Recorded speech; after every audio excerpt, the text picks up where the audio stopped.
Bom,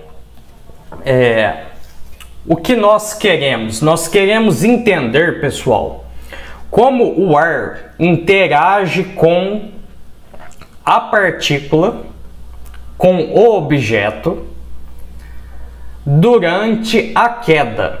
Nós ainda não sabemos disso. Bom, nesta imagem aqui, eu só estou mostrando o objeto que utilizamos. Tudo bem, aqui eu tirei uma foto somente de um filtro, mas o que foi colocado é um filtro e outro filtro sobreposto. Bom, e se nós enxergarmos aqui, se nós olharmos, vou desenhar aqui como se fosse um olho. Se nós olharmos aqui, pessoal, nessa direção, o que nós observamos? Aqui é a área do filtro que estará voltada para o chão. A projeção, pessoal, da superfície interna aqui, que está voltada para o chão durante o experimento, a projeção da superfície no plano voltado para vocês, que no experimento na realidade é voltado para o chão, é a área, pessoal, efetiva de colisão, que o nosso modelo prevê. Bom, nós vamos construir o modelo aqui, mas agora eu só dei para vocês uma prévia do que é importante, o que o nosso modelo vai realmente, a interação que nós contabilizaremos como sendo a resistência do ar, ela majoritariamente ela tem essa característica de quanto maior é a área efetiva, mais o efeito que nós modelaremos, que nós tomaremos como sendo a resistência do ar, mais ele funcionará. Bom, então vamos entender como funciona a resistência do ar. Inicialmente, pessoal, vamos considerar aqui um bloco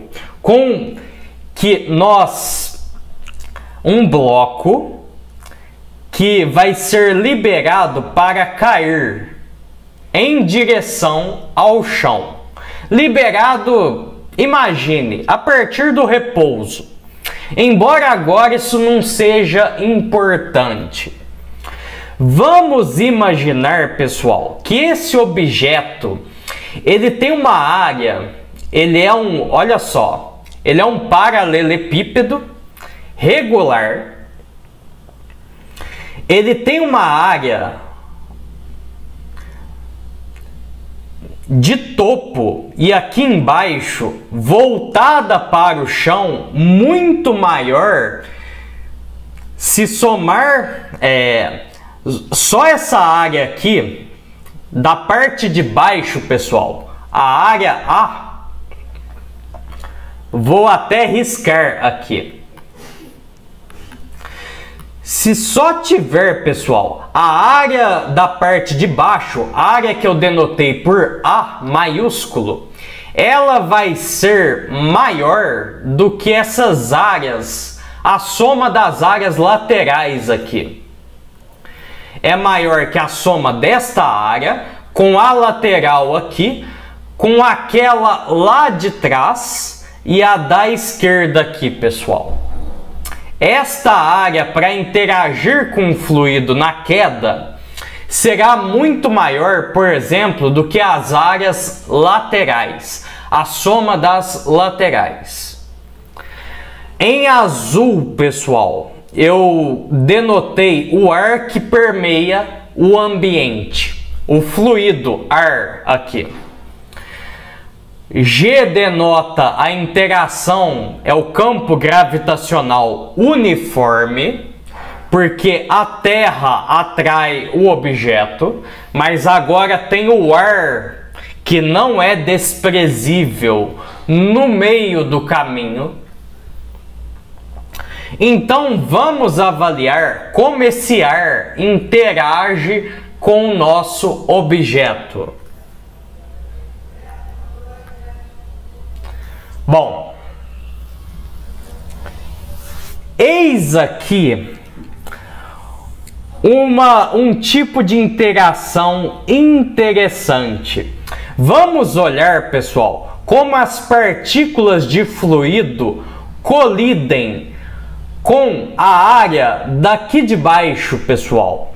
Desprezando de início, nós vamos negligenciar a interação do fluido passando pelas áreas laterais. Só vamos olhar bem de frente aqui, pessoal, colidindo com a parte de baixo do corpo, enquanto ele cai. Bom, olha que interessante. Se o nosso objeto está caindo com uma velocidade v, pessoal, e nós admitimos que na média esse ar aqui ele está estacionário, nós não temos um fluxo com velocidade nem nada, o ar está estacionário aqui na média.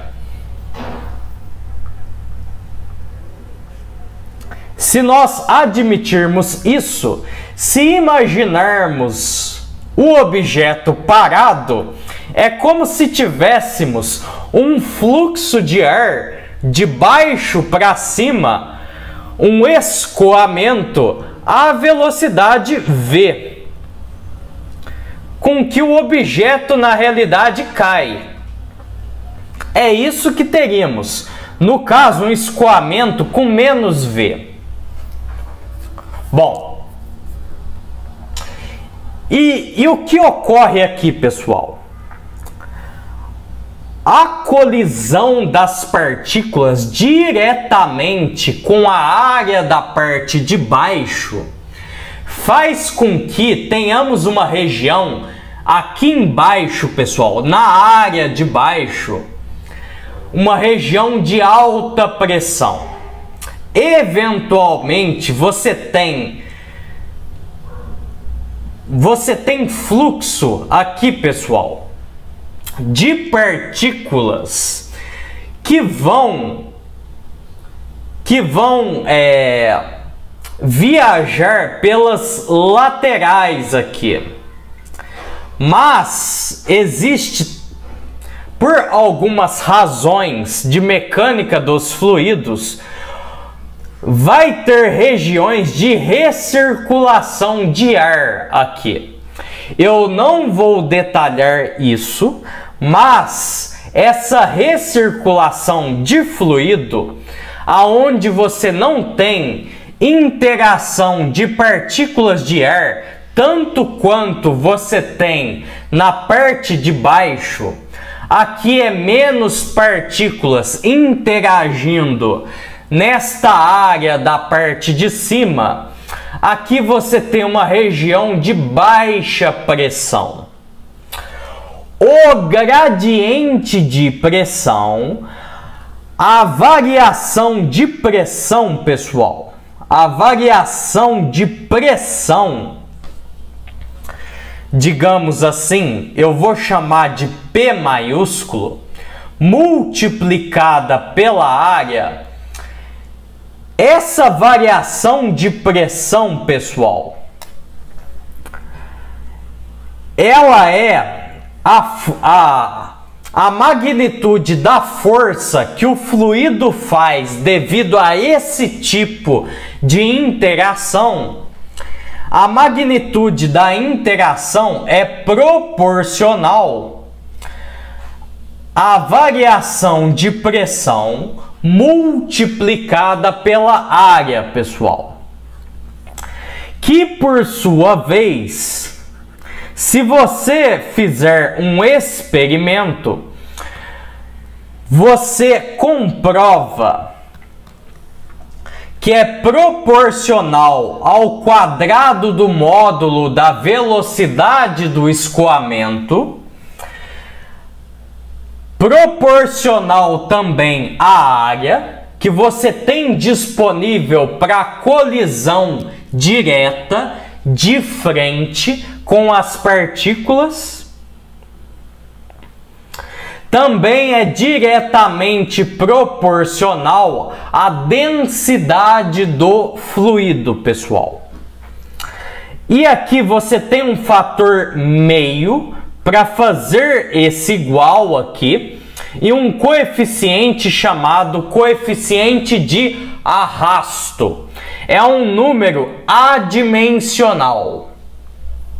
Bom, o módulo da força de arrasto é esse. Lembrando, pessoal, imaginar o objeto parado e o fluindo na velocidade menos v, na realidade, é você olhar a queda do objeto, a queda com velocidade v, e o fluido, na média, estacionário, parado. Essa é a situação nossa, pessoal. Bom, então, a situação real é esta daqui. Imaginar o objeto estacionário e o fluido viajando a velocidade menos v foi só para avaliar o efeito do escoamento na área voltada na direção do movimento, pessoal. A força de arrasto é uma força que aparece de baixo para cima. Então, nesse diagrama aqui, pessoal, que é a situação real, a força de arrasto, você poderia a interação colocá-la assim.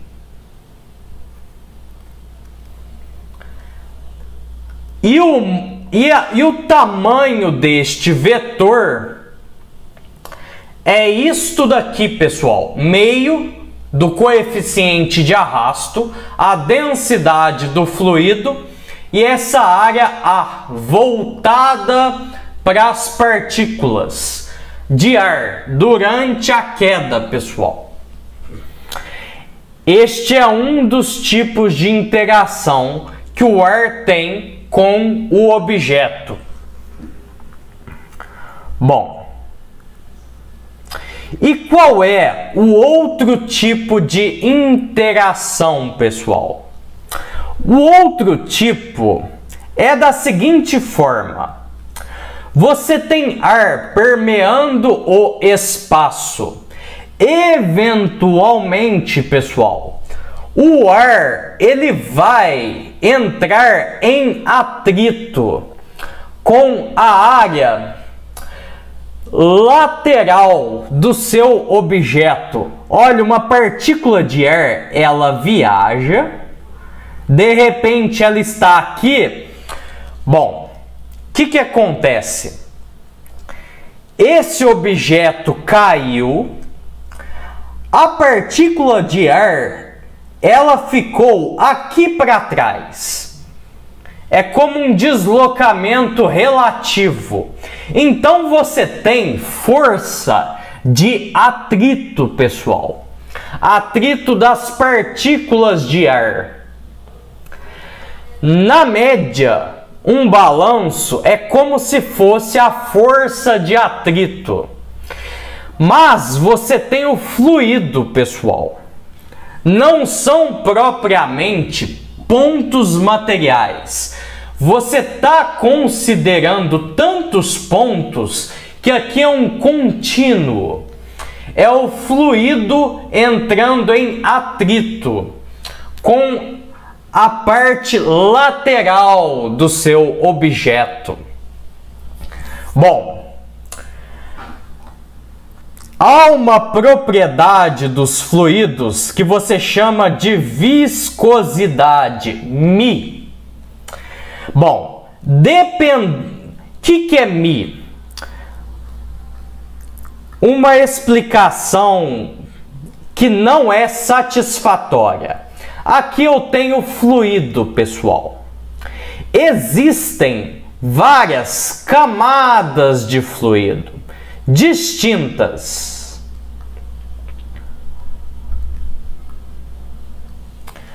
Bom, uma camada de fluido, pessoal, ela entra em atrito com outra camada.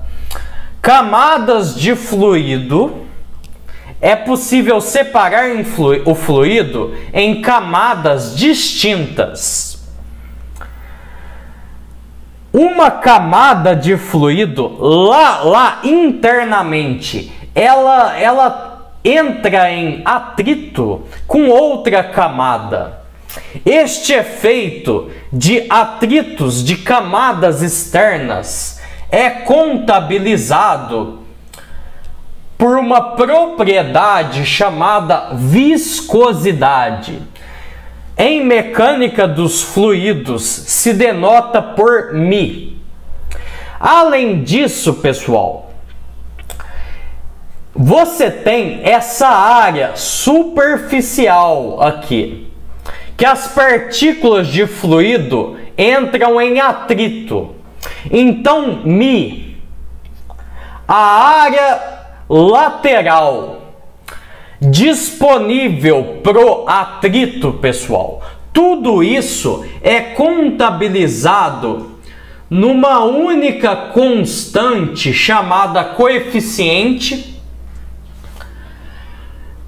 coeficiente de atrito viscoso.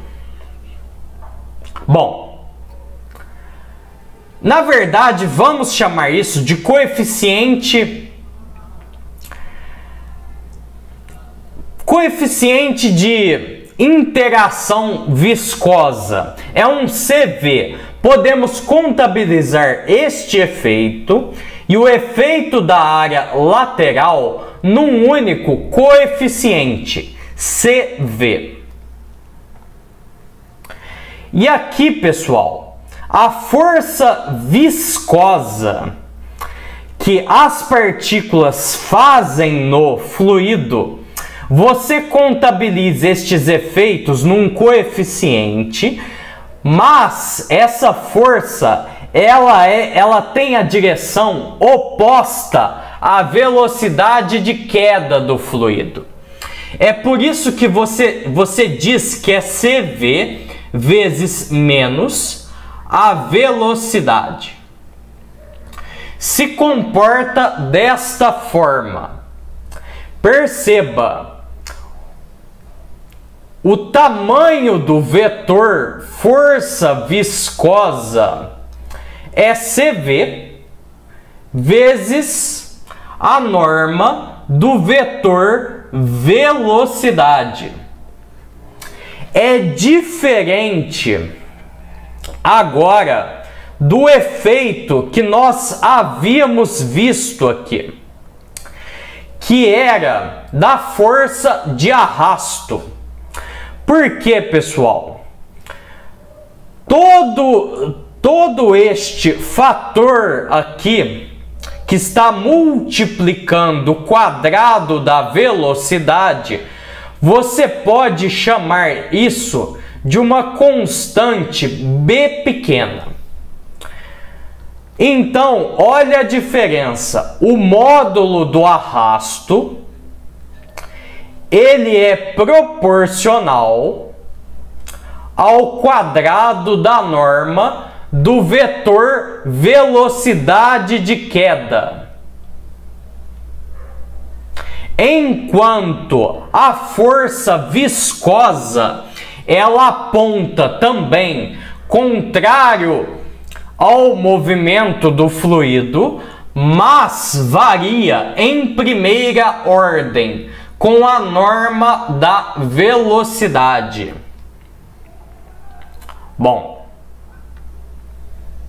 enfim, Este é o tipo, dois tipos de interação.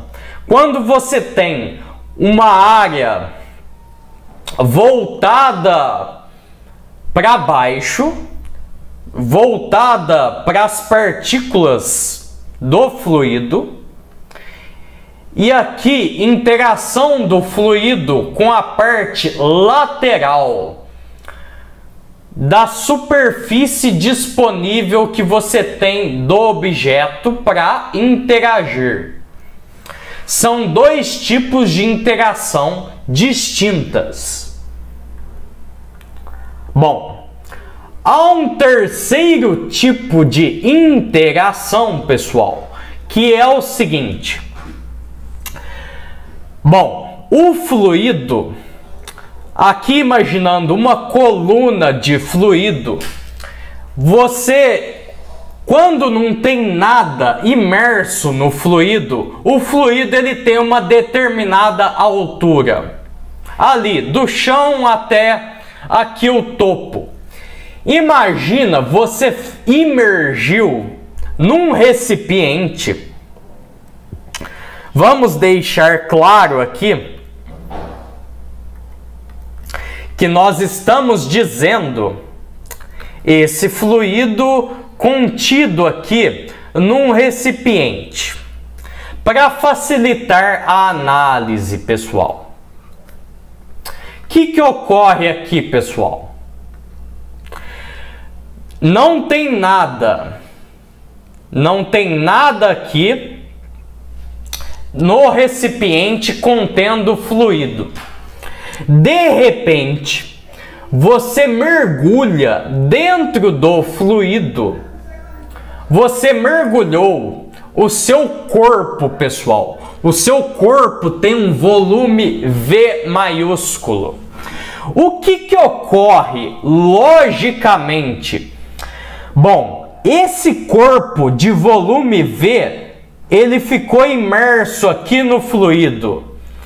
Ele pode estar se movimentando para baixo, mas no instante que você tira uma foto aqui, pessoal, ele até pode estar se movimentando e estar de repente mais para baixo aqui. Mas o caso é o seguinte, pessoal. O corpo até está se movimentando, você tirou uma foto, ele ocupa esta posição aqui. Este volume que o corpo ocupa, originalmente, pessoal, era ocupado pelo quê? Era ocupado na mesma altura só por fluido, pessoal. Por mais nada além de fluido aqui. Olha só, você tinha fluido aqui, pessoal. Olha só o volume de fluido. Então, agora o corpo está ocupando esse espaço, que antes era por um volume de fluido. Para onde que foi esse volume de fluido? Ora, obviamente, o que você observa? A coluna de líquido agora aumentou a altura, pessoal. A altura aumentou, porque o volume ocupado pelo objeto, que antes era um volume de fluido, para dar espaço para o objeto imergir e ocupar esta região, este volume acaba se deslocando aqui para cima, até aumentou a altura da coluna de fluido no recipiente. Bom, esta questão, pessoal, quando o objeto desloca volume de fluido, bom, há um deslocamento de um volume correspondente ao volume do objeto, porque corresponde à região que ele está ocupando. Bom, quando o objeto desloca fluido para ocupar este espaço, o que ocorre aqui, pessoal? O que ocorre é o seguinte: o objeto experimenta uma força que é o efeito, é uma força cuja magnitude eu vou chamar de força E. A magnitude dessa força corresponde ao peso do volume de fluido deslocado. É equivalente a ρ do fluido, a densidade é do fluido, pessoal.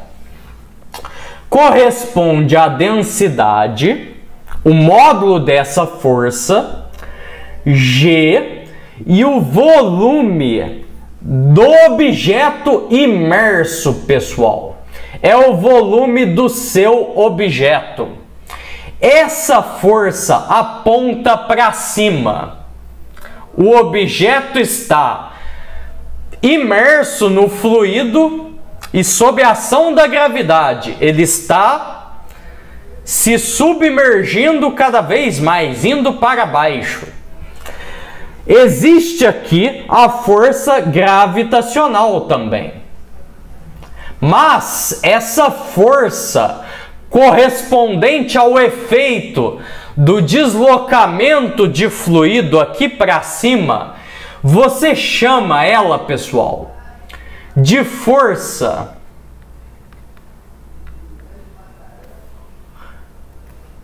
de empuxo.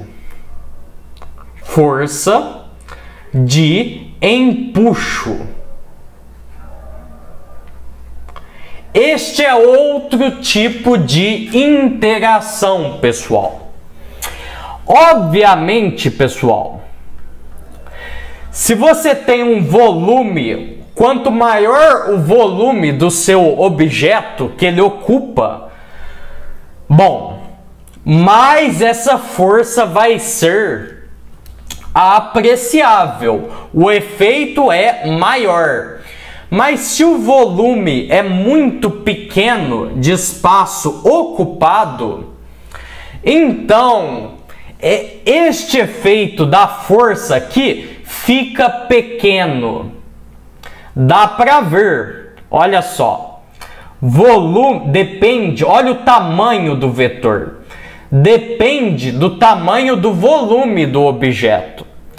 Já dá para vocês imaginarem o volume que esta camada fina de papel ocupa no espaço. Volume, pessoal, é muito pequeno.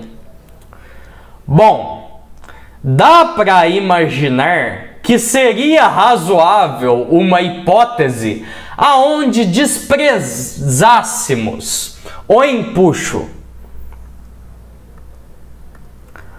Bom, então, pessoal, nós temos três tipos de interação aqui. Nós temos, olha só, empuxo. Nós temos uma força viscosa.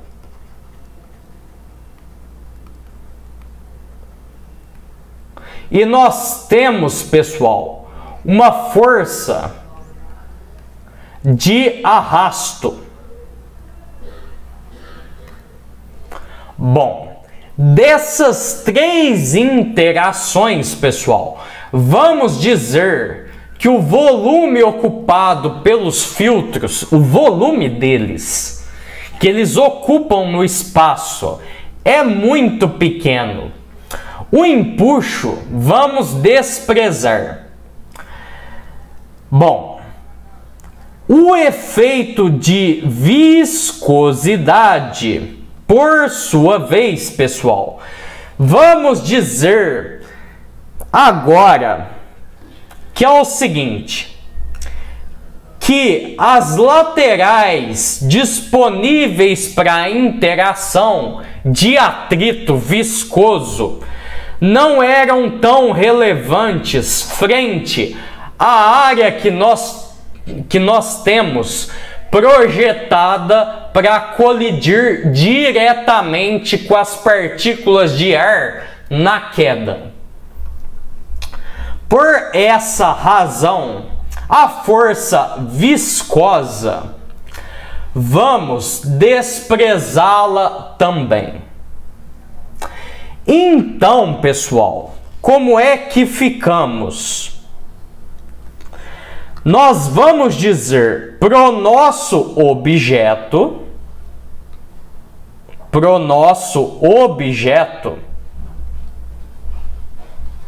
em queda com resistência do ar, o que vai ser importante? Ora, nós temos pro objeto, sim, temos o peso, isso vocês sabem. Nós vamos considerar a resistência do ar é somente a força de arrasto. O módulo da força de arrasto, nós já dissemos aqui, vale B,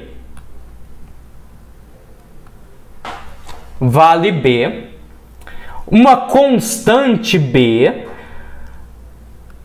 vamos raciocinar o módulo. Olha só, é uma constante B, o tamanho dessa força, vezes o quadrado do módulo da velocidade de queda do objeto.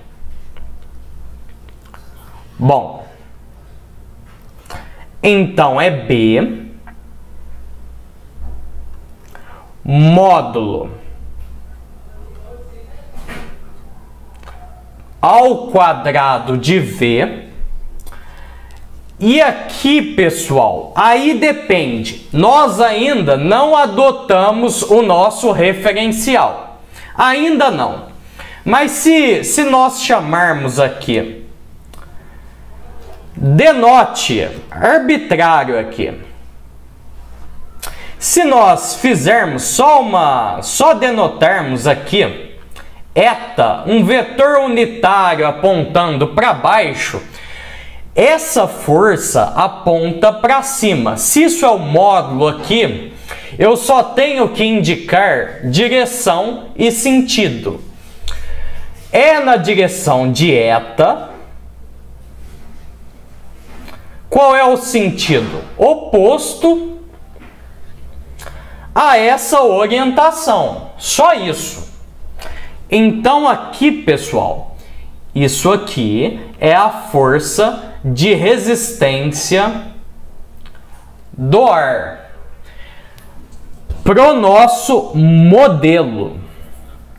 Bom, aqui tá, já temos aqui um diagrama de corpo livre. Ainda não definimos sistemas de eixo nem nada, e nem mesmo nossa coordenada descritora para o movimento. Bom, mas agora já terminamos este vídeo falando da interação com o fluido. Encerramos por hora, continuamos no seguinte.